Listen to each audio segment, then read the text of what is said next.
Hello guys, welcome back to our show. This is Toy Friendly Unbox, where we feature the hottest toys in the market today. And for this episode, meron tayong I think first time natin we feature si Gojo, no? Satoru Gojo. This is from Sega. Luminasta Hidden ano ba tawag dito? Hidden Inventory Premature Death.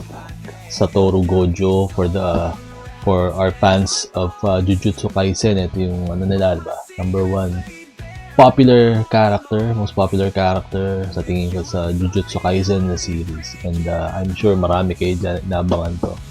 And this is our first time featuring a Gojo figure. Mamaya explain ko kung bakit. Medyo may fun fact dyan. Before anything else, please like, comment, subscribe to our channel. Don't forget to hit that notification bell for announcements on future unboxing episodes and other fun stuff.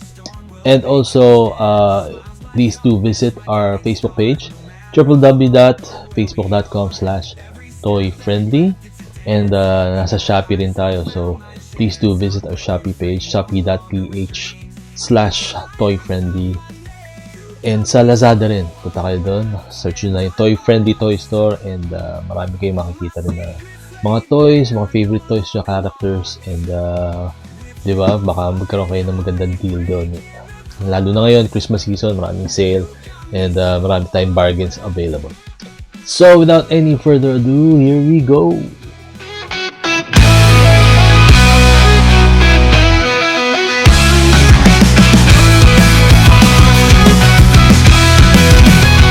I was just a shadow in the crowd, lost in the noise, barely making a sound. Then you came along, bright as the dawn, turned my world around. Now I'm reborn. Every look, every touch, it's a spark. You lit the fire deep in my heart. I'm breaking free. So, welcome back guys. Bago natin buksan to, no? Tignan muna natin itong box niya. Ito yung box art niya. So, sa Sega, unlike sa Band Presto, yun, iba yung layout ng mga boxes nila.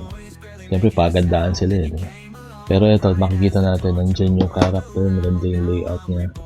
And sa sides, yung parang cinematic na yung, ano niya, yung treatment. Eh. Kasama na yung base niya. Yung base niya talaga parang highly detailed. So, yung nga, kukwento ko sa inyo bakit ngayon lang tayo nagkaroon ng feature na Gojo. No? Kasi, alam nyo, sa totoo lang, pag dumarating yung mga supplies sa store natin ng Satoru Gojo, nako, more often than not, walang natitirang stock para mag-unbox tayo. Laging sold out. So, miraculously, meron tayong natirang 1 or 2 na ito, Hidden Inventory Premature Death. Lalo na yung series na yun, no? Yung series ng Jujutsu Kaisen na may death ni Gojo. So, pansin namin masyadong in demand. So, ito siya. So, bubuksan natin ngayon. Tignan natin yung quality ng statue or figure na nandito sa loob. And, yun. Mamaya, balik tayo. So guys, binuksan na natin. Ito siya, oh. Ang rin, highly detailed din talaga pag tinignan. Talagang maganda yung quality, pati yung base niya. Hindi siya masyadong mabigat, no? And pero yung color niya on point, yung model, sculpt. Mamaya medyo mas close inspection, no? Yung camera natin lalapit natin ng gusto para makita niyo yung detail. Pag tinignan niyo yung buhok, yung pagka-spiky niya, and yung quality niya, ang ganda. Pati yung sa face niya, yung facial features, talaga on point siya.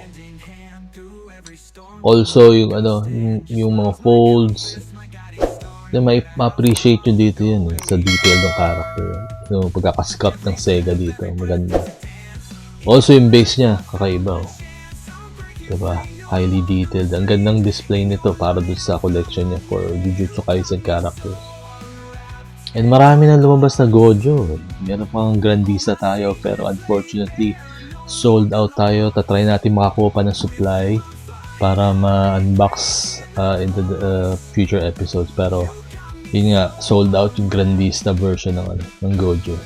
Pero going back to this one, maganda din to. Meron pa tayong stocks ito. Baka gusto nyo kumuha. And available pati sa store natin. So, yun. Punta natin sa mas closer look para dito. Para ma-appreciate yung details talaga. By the way, kung mga nagtatanong kung ano height nito, siguro mga nasa close to 8 inches to. And ang width niya is mga nasa, I'm guessing mga 8 inches din.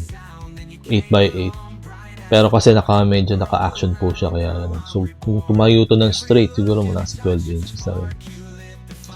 So balik tayo para closer look, and also ano na rin tayo display, product display. Unwrapped and unboxed, all my secrets laid bare, no longer locked. With you I'm flying high, breaking the clocks. You got me so unwrapped and unboxed.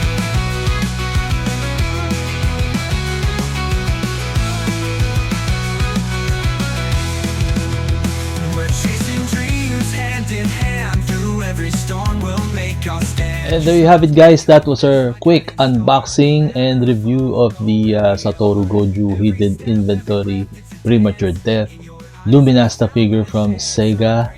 And it's an awesome figure, perfect for your glass cab collection and anime collection, especially for your Jujutsu Kaisen figure collection. Sobrang lupit nito, guys, yung detail niya, and hindi kayo magsisisi. Meron pa tayong stocks nito, so please do visit our Facebook page for orders, www.facebook.com/toyfriendly. Message nyo lang kami doon for your inquiries and orders for a lot of our figures are featured in our page. Also, sale ngayon sa Shopee, and meron tayong Shopee store.